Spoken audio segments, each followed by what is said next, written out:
بلتیوں کے ساتھ صدیوں کے تعلقات ہیں، ہم یہ تعلقات بحال کرنا چاہتے ہیں۔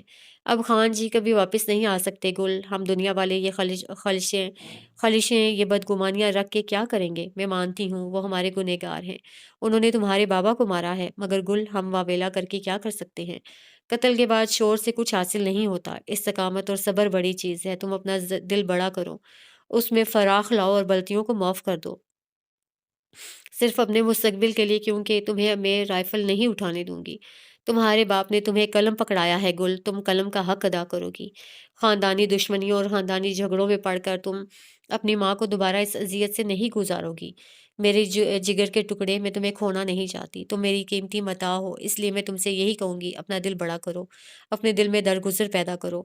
اللہ معاف کرنے والوں کو پسند کرتا ہے، اگر تم اس نہج پر اللہ کی سن لو گی تو زندگی میں کسی دوسری نہج پر اللہ تمہاری سنے گا۔ اس وقت تمہارے پاس دو انتخاب ہیں، اول تم بندوق اٹھاؤ اور اپنے باپ کا بدلہ لو، دوم تم قلم اٹھاؤ اور اپنے باپ کے خواب پورے کرو۔ انتخاب کا اختیار تمہیں ہے، تم دونوں کے مستقبل سوچ کے اپنا فیصلہ کر لینا، مگر یاد رہے بندوق کا مستقبل ہمیشہ سیاہ رہا ہے اور قلم کا مستقبل ہمیشہ روشن۔ اگر آج تم نے ٹھیک فیصلہ کیا تو کل تم زندہ و جاوید ہوگی، اور اگر آج تم نے غلط فیصلہ کیا تو میں تمہارے باپ کے ساتھ تمہاری قبر بھی کھو دوں گی۔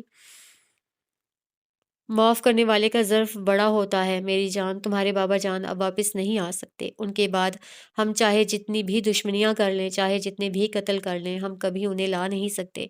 بہتری اسی میں ہے کہ اللہ کے لیے، محض اللہ کے لیے تم ان کو جانے دو، تم جان لینے والی نہیں، جان بچانے والی بنو گی میری پیاری بیٹی، تم لڑنے والی نہیں، صلح کرنے والی بنو گی، تم کسی سے بدلہ نہیں لوگی، کسی سے بھی نہیں، اور اگر تمہارے دل میں ایسا کوئی خیال ہے تو اسے نکال دو، تم صلح کرنے والی لڑکی ہو، دشمنی کرنے والی نہیں۔ تمہیں کلیم خان جی نے امن کے لیے پیدا کیا تھا، جنگ کے لیے نہیں۔ میں امید کرتی ہوں تمہیں میری بات سمجھ آ گئی ہوگی، اور اگر نہیں آئی تو ابراہیم کا واسطہ دے کر کہتی ہوں، رستم کی قسم دیتی ہوں، تمہارے مرے ہوئے باپ کا واسطہ دیتی ہوں گل، اب تم کسی سے نہیں لڑو گی، تم وہاں سے ایک باشعور اور باادب لڑکی بن کر آؤ گی، تم لڑنے جھگڑنے والی لڑکی کبھی نہیں بنو گی۔ 2 دن بعد فیصلہ ہے، بلتی والے لازم ہیں، وہ مجرم بن کر ہمارے قبیلے آئیں گے اور ہم انہیں معاف کر کے انہیں اپنا ظرف دکھائیں گے۔ ہم دنیا کے لیے نہیں، اللہ کے لیے انہیں معاف کریں گے، ہم اللہ کے لیے دل میں ہر بغض کو بھلا دیں گے۔ تم نے بھی بھلانا ہے، دل میں کچھ نہیں رکھنا، مجھے تم سے بہت امیدیں ہیں گلے، میری جان اپنی ماں کو رسوا مت کرنا، میں تمہاری شکر گزار رہوں گی، میری لاڈلی بیٹی، میرا مان رکھ لینا، میری نظریں مت جھکا دینا، تمہاری ماں۔ اس نے چہرہ اٹھایا، چہرہ گردن تک بھیگا ہوا تھا، آنکھیں سرخ تھیں اور زکام زدہ سی سانس وہ کھینچ رہی تھی۔ اس کی ماں نے واسطے دیے، منتیں کی، انہوں نے بابا کی کہانی کیوں نہیں سنائی؟ ماں نے کہا تم جانتی ہوگی، ہاں اسے 1 ہفتہ پہلے پتہ چلا تھا، اب تک اسے بہلایا جا رہا تھا، آج اسے سچائی پتہ چلی تھی۔ اس کی ماں کو لگتا تھا کہ وہ باپ کے مرنے کے وقت 7 سال کی تھی، 7 سال کے بچے کو کیا یاد رہ سکتا ہے؟ ہاں 7 سال کے بچے کو باپ کا قتل یاد نہیں رہ سکتا، لیکن باپ کے ساتھ گزارے ایک ایک پل اور ایک ایک لمحہ ضرور یاد رہ سکتا ہے۔ اس نے ہاتھ کو کئی ٹکڑوں میں پھاڑا اور بالکنی سے نیچے اچھال دیا۔ تاریخ 18 سال بعد، مقام لاہور، جون کی دوپہر تھی، قریباً 4 بجے کا وقت تھا، پوری کالونی سو رہی تھی، اس کے گھر میں بھی سناٹا تھا، بابا اور اماں سوئے ہوئے تھے، نادیہ ملازمہ اپنے کوارٹر چلی گئی تھی، جبکہ احمد بھائی ابھی آفس سے نہیں آئے تھے۔ چوکیدار گیٹ کے پاس کھڑے ہو کے فون پہ سندھی میں بات کر رہا تھا، وہ اپنے ٹیرس میں جھولے پر بیٹھی ہوئی تھی، پیروں کو اوپر کیے، کتاب گود میں رکھے، ایک مٹھی گال تلے رکھی ہوئی تھی، آسمانی رنگ کی کاٹن کی شارٹ قمیض کے نیچے کلیوں والی پٹیالہ شلوار پہنے، بالوں کو جوڑے میں مکید کیے، انہماک سے کتاب پڑھ رہی تھی۔ وہ کچھ دیر پہلے ہی ہاسپٹل سے آئی تھی، عادتاً دوپہر میں سوتی نہیں تھی، یہ وقت وہ اکثر کتابوں کے مطالعہ میں گزارتی تھی۔ یہ ہلکا پھلکا موڈ والا وقت ہوتا تھا۔ اس کے ٹیرس کا رخ لان کی طرف تھا، جہاں سامنے گھر کا گیٹ تھا، آگے وقفے وقفے سے سوسائٹی کے گھر بنے ہوئے تھے جن کا نقشہ تقریباً ایک جیسا تھا۔ اس وقت سوسائٹی کی سڑکیں ویران تھیں، تیز دھوپ کی وجہ سے سبھی گھروں میں بیٹھے ہوئے تھے۔ وہ بھی کمرے میں ہوتی، لیکن اس کے ٹیرس میں سایہ آ چکا تھا، اب وہ جگہ ٹھنڈی ہو گئی تھی۔ اس نے گال سے مٹھی ہٹا کے کتاب کا ورق پلٹا، جب کسی کی چیخ سنائی دی، اس نے چونک کے ادھر ادھر دیکھا۔ چیخ اتنی دلخراش تھی کہ سارے سناٹے میں ارتعاش سا پیدا ہو گیا۔ وہ کتاب بند کر کے کھڑی ہو گئی۔ یہ کیسی آواز تھی، اتنی کربناک؟ وہ تیزی سے ریلنگ کے قریب آئی اور نیچے جھانکا۔ لان، برآمدہ، پورچ سب خالی تھا۔ گلی میں بھی خاموشی تھی۔ پھر یہ چیخیں کہاں سے آ رہی تھیں؟ اس نے بائیں جانب مڑ کر نادیہ کے کوارٹر کی طرف دیکھا۔ کوارٹر کا دروازہ بند تھا، البتہ کھڑکی کھلی ہوئی تھی۔ نادیہ، نادیہ، باہر آؤ! وہ بے چینی سے چلانے لگی۔ تھوڑی ہی دیر میں دروازہ کھلا اور نادیہ سر پہ دوپٹہ اوڑھتی، پیروں میں جوتے اڑستی باہر آئی۔ جی بی بی جی، یہ بلی کے چلانے کی آواز کہاں سے آ رہی ہے؟ بلی کی آواز؟ ملازمہ نے الجھن سے ادھر ادھر دیکھا، شاید پیچھے کنسٹرکشن والی جگہ سے۔ اس نے جھٹ سے کتاب جھولے پہ رکھی اور بھاگتے ہوئے نیچے آئی۔ بیرونی گیٹ پر چوکیدار ہنوز باتیں کر رہا تھا۔ اسے آتا دیکھا تو فون بند کر دیا۔ بی بی، وہ کچھ کہتے کہتے رکا جب عبادہ نے خود سے گیٹ کھول دیا اور سڑک پہ نکل آئی۔ ملازمہ بھی تعاقب میں تھی۔ گھر کے پیچھے سوسائٹی کے نئے گھر بن رہے تھے۔ نیم بنی عمارتوں کے برہنہ ڈھانچے کھڑے تھے۔ مزدور تپتی دھوپ میں کام کر رہے تھے۔ ہر طرف اینٹوں، سیمنٹ، بجری اور ریت کے ٹیلے تھے۔ ایک طرف کرین، بلڈوزر اور گارا بنانے والی مشین کھڑی تھی، اور مشین غالباً چل رہی تھی۔ مزدور اینٹیں ٹھیلے میں بھر بھر کے لے جا رہے تھے۔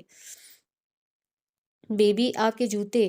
ملازمہ بتانا چاہتی تھی کہ وہ جوتے پہن کے باہر نہیں آئی، اس کے پیر جھلس رہے ہیں، لیکن وہ اپنے اعصاب میں نہیں تھی۔ وہ بلی کی آہوازاری کا تعاقب کرتے ہوئے بھاگ رہی تھی۔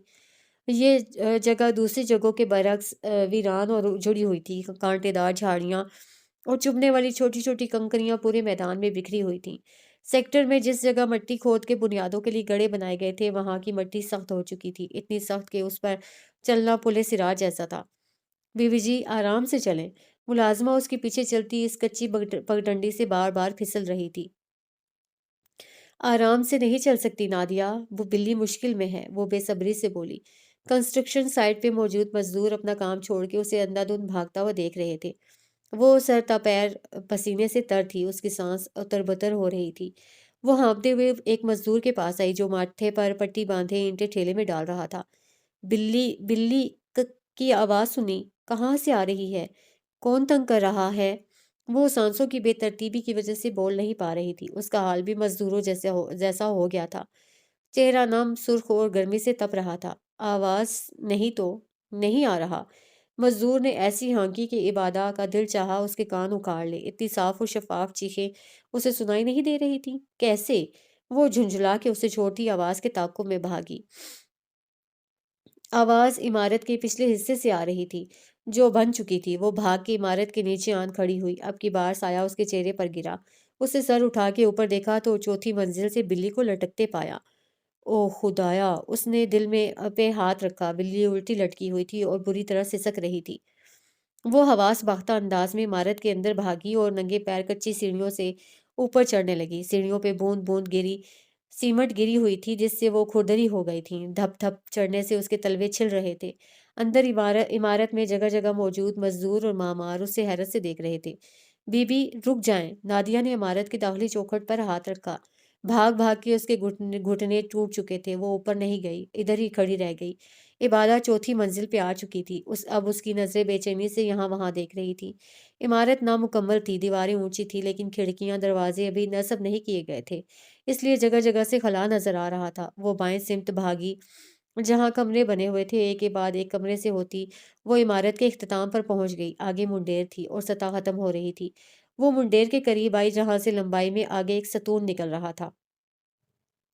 اس ستون کے سریوں میں بلی کی پچھلی ٹانگ پھنسی ہوئی تھی۔ وہ پوری کی پوری نیچے لٹک رہی تھی۔ عبادہ تیزی سے آگے آئی، لیکن جیسے ہی منڈیر کے قریب ہوئی تو اسے احساس ہوا کہ ستون لمبا ہے اور سریوں کے منہ بہت دور ہیں۔ بلی کی ٹانگ تک ہاتھ نہیں پہنچ پائے گا۔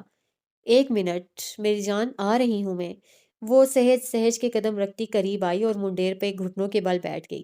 اس نے بازو لمبا کر کے بلی کی ٹانگ کو چھونے کی کوشش کی، لیکن اس کی انگلیوں سے وہ 1 فٹ دور تھی۔ اس نے اپنے تئیں کوشش کی کہ محض ایک انگلی پہنچ جائے، لیکن بازو نہ اتنے لمبے تھے اور نہ ہی انگلیاں۔ وہ کھڑی ہو گئی۔ اسے ہر حال میں بلی کو بچانا تھا۔ بھورے رنگ کی موٹی بلی سسک رہی تھی۔ اسے کچھ نہ سوجا تو ستون پہ پیٹ کے بل لیٹ گئی۔ کسی پائپ کے گرد ہاتھوں کو جما کے رینگنے والے انداز سے وہ دھیرے دھیرے کھسک کے آگے آئی۔ اس کا نچلا دھڑ عمارت کی منڈیر پہ تھا، جبکہ بقیہ دھڑ ستون پہ۔ مادام! نیچے کھڑے مزدور کی نظر اچانک پڑ گئی۔ کیا کر رہی ہیں؟ گر جائیں گی۔ عامر، شفقت، رشید، سر کو بلاؤ۔ مادام نیچے اتریں۔ سر، ادھر آؤ سب۔ وہ احتجاجی انداز میں چلانے لگا، مگر عبادہ نے نہیں سنا۔ وہ دونوں ہاتھوں سے سریے کے درمیان خلا بنا رہی تھی۔ وہ جانتی تھی کہ اگر اس نے خلا کر بھی دیا تو بلی سیدھا نیچے گرے گی اور نیچے جو کھڑے ہیں وہ کبھی اسے کیچ نہیں کریں گے۔ اس لیے اس نے ایک ہاتھ سے بلی کی ٹانگ پکڑی اور دوسرے ہاتھ سے سریا مخالف سمت میں کھینچا۔ بلی کی ٹانگ آزاد ہو کے اس کے ہاتھ میں آ گئی۔ بلی کو سریوں کے نیچے سے گزار کے اس نے جھٹکے سے اوپر کھینچ لیا۔ بی بی جی، ملازمہ کہیں سے کود پڑی۔ اس کو یوں الٹا لیٹا دیکھا تو اس کی سانس حلق میں رک گئی۔ بلی اس کے ہاتھ میں تھی، اس کے ہاتھ بندھے ہوئے تھے۔ دیکھنے والے دیکھ رہے تھے کہ وہ اس حالت میں پیچھے کیسے جائے گی۔ عبادہ کو مشکل راستے چڑھنے کی عادت نہیں تھی، وہ گر سکتی تھی، لیکن وہ جس طرح کھسک کھسک کے آئی تھی اسی طرح بلی کو پکڑے دھیرے دھیرے کھسک کھسک کے پیچھے ہو گئی، یہاں تک کہ اس کا پیٹ اور ٹانگیں منڈیر پہ آ گئی۔ وہ جھٹکے سے اٹھ کے بیٹھ گئی۔ اوہ! ملازمہ نے آنکھیں بند کر کے رکی ہوئی سانس بحال کی۔ بلی دہشت کا شکار ہو چکی تھی، اس کا دل دھک دھک کر رہا تھا۔ میری جان، ٹھیک ہو گیا سب، تم محفوظ ہو۔ وہ بلی کو نرمی سے سہلانے لگی۔ اسی اثنا میں ایک سیاہ پینٹ اور سفید شرٹ والا آدمی اوپر آ گیا۔ اس نے سر پہ زرد رنگ کی ہیٹ پہنی ہوئی تھی۔ وہ اس عمارت کا انجینئر تھا۔ مادام، آپ کا دماغ صحیح ہے؟ کیا کیا آپ نے؟